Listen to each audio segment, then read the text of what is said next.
ನೋಡಿ ವೀಕ್ಷಕರೇ, ಬಹಳಷ್ಟು ಜನ ಎಲ್ಲ ಬರ್ತಾರೆ ಇಲ್ಲಿ ನೋಡೋದಕ್ಕೆ. ಬಟ್ ಈ ಸ್ಥಳದ ಮಹಿಮೆ ಮತ್ತು ಈ ಸ್ಥಳನ ನೋಡ್ಕೊಂಡು ಇದು ಯಾರು ನೋಡಿಲ್ಲ ಅಂತ ಅನ್ಕೊಂತೀನಿ. ದೇವಸ್ಥಾನದ ಹಿಂಭಾಗದಲ್ಲೇ ಇರೋದು ಇದು.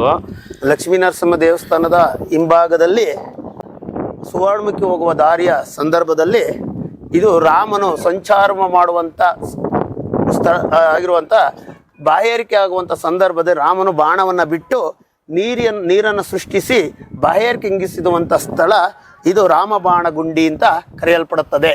ಇದು ಯಾವಾಗ್ಲೂ ಇದು ಬತ್ತೋದಿಲ್ಲ, ನೀರನ್ನು ಯಾವಾಗ್ಲೂ ಶಾಶ್ವತವಾಗಿ. ಇದು ಏನಕ್ಕೆ ಉದ್ದೇಶ ಸರ್? ಇದು ಏನೋ ಇದಾಗ ಗ್ರಿಲ್ ಅಂದ್ರೆ ಗಲೀಜಾಗದ ಹಾಗೆ ಸ್ವಚ್ಛತೆ ಕಾಪಾಡೋದಕ್ಕೋಸ್ಕರ. ಮತ್ತೆ ಏನಕ್ಕೆ ಬಳಸ್ತಾರೆ? ಇದು ಬಳಸೋದು ಅಂತ ಅಂದ್ರೆ ಒಂದು ಇತಿಹಾಸ ಉಳಿದಿದೆ. ಇವಾಗೆಲ್ಲ ನ್ಯಾಚುರಲ್ ಆಗಿ ಬೋರು ಅವೆಲ್ಲ ಬಂದಿದೆ. ಈಗ ತೀರ್ಥಕ್ಕೆ ಏನಾರು ಬೇಕು ಅಂದಾಗ ಜಾತ್ರೆ ಸಂದರ್ಭಗಳಲ್ಲಿ ಇದನ್ನ ಉಪಯೋಗಿಸ್ತಾರೆ. ದೇವರ ಅಭಿಷೇಕಕ್ಕೆ ಏನಾರ ಬಳಸ್ತೀರಾ? ಇಲ್ಲ, ದೇವರ ಅಭ್ಯಾಸಕ್ಕಿಲ್ಲ. ಸುವರ್ಣಮುಖಿ ಸಂಬಂಧಪಟ್ಟಾಗ ಕಿರಿ ಪ್ರದಕ್ಷಿಣೆ ಹೋಗುವಾಗ ಇದನ್ನ ತೀರ್ಥಗಳನ್ನ ತಗೊಂಡು ಹೋಗ್ತಾರೆ. ತಗೊಬೋದಾ ಇದು? ತಗೋಬಹುದು. ನೋಡಿ, ಎಷ್ಟು ಆಳನೇ ಇಲ್ಲ, ಇದು ಒಂದೇ ಬಂಡೆ. ಒಂದೇ ಬಂಡೆ, ಆಳನೇ ಇಲ್ಲ. ನೋಡಿ ವೀಕ್ಷಕರೇ, ಇಲ್ಲಿಗೆ ಬರುವಂತ ಭೇಟಿ ನೀಡತಕ್ಕಂಥ ವೀಕ್ಷಕರು ಯಾರೇ ಇರ್ಬೋದು, ಇಲ್ಲಿ ಬಂದಾಗ ಇದನ್ನ ನೋಡೋದನ್ನ ಮರಿಬೇಡಿ.